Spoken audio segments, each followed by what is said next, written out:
Mwongeye kwirirwa abakunzi ba Yacu TV, twongeye kugaruka tubashimira kandi ko mwana dukurikiranye.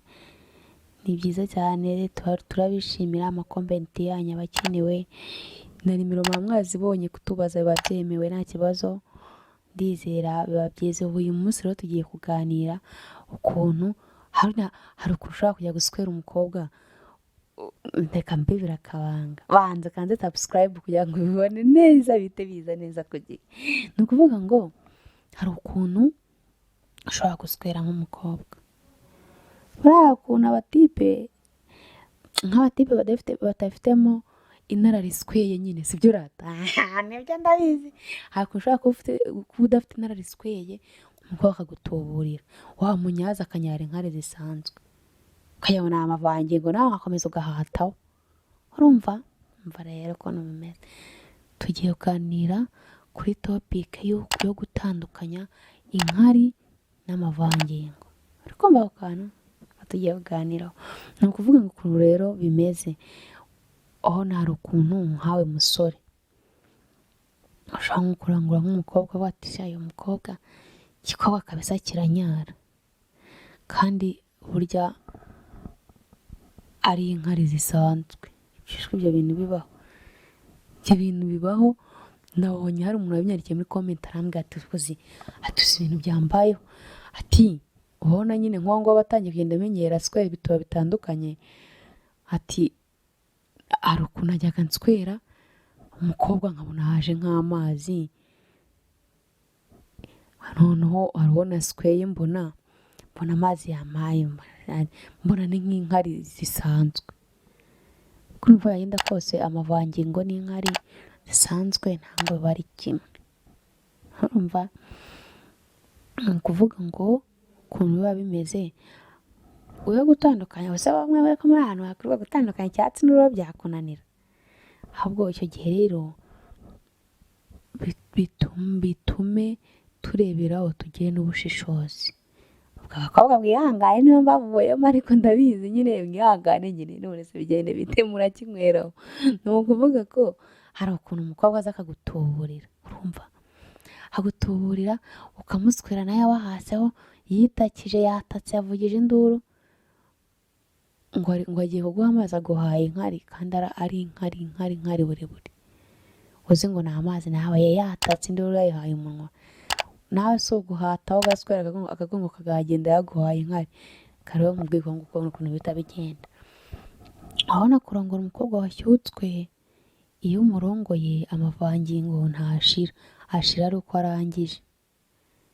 Urumva itandukaniro ry'amazi y'amavangingo n'inkari. Ni ukuvuga ngo itandukaniro, umukobwa washyutswe iyo umusweye ari amavangingo ari kuza ukamunyaza nyine ari amavangingo ari kuza, uramunyaza mpaka arangije nibwo y'amavangingo akama. Urumva noneho inkari rero zisanzwe, umukobwa urongoye ikizakubwira ko ari inkari uzamuswera. Urumva n'umuswera hari n'igihe atangira akomeye ukuntu. Ibyo bintu bikunda kuba ku bakobwa baba bakomeye. Ukamuswera, wamara kumuswera akanyara za zindi ugira ngo ni inkari. Icyo gihe yenda kose bajya amazi haroroha, ntabwo akomeza hakomeye. Noneho iyo umunyaje za nkari iyo arizo zije ziraza, ariko ziza ari nyinshi kandi cyane, kandi zikata zigira gute, zikata zikama.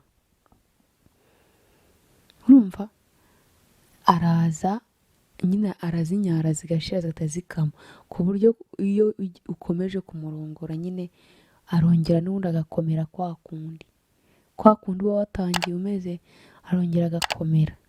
Urumva diferanse cyangwa se itandukaniro ry'inkari n'amavangingo.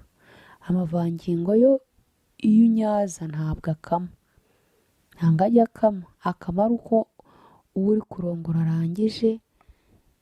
Iyo arangije nibwo amavangingo akama, ariko izisanzwe iyo umurongoye zirakama, kandi izisanzwe iyo ukimurongora umurongora atanatose ku buryo urongora nyine ukumva arakomeye, nyuma ukaza ukumva yoroshye nyine, ukaza ukumva yoroshye gakeya nyine, hari nk'inkari nyine yarekuye.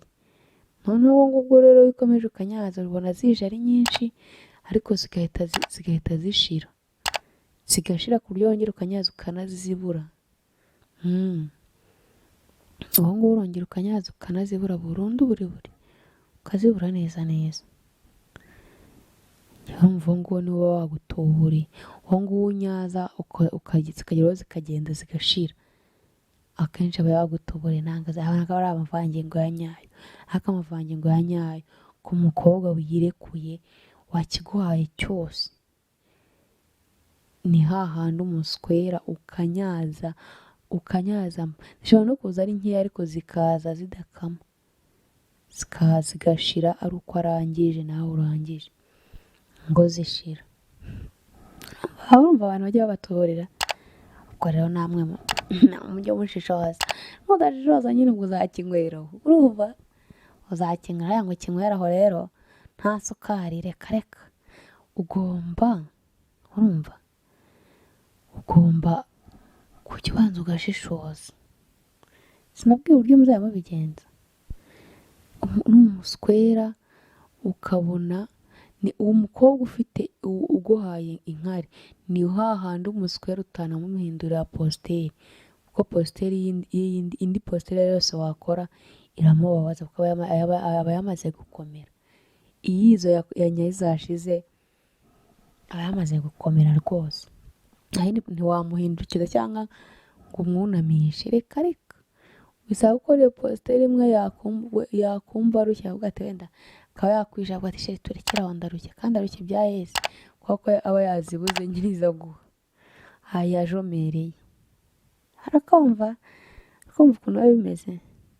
Ubwo rero ni ikintu nagira ngo mbabwire, ikintu cyo gutandukanya inkari n'amavangingo. Uriya amavangingo ntabwo yamera kimwe, kandi yo urabona aba ameze iyo niyo ari tuve nko kwishoka nk'iyanjye ndyamyeho hano, ntago mbese uretse kugaragara ko hatose, nta kizinga cyiza, reka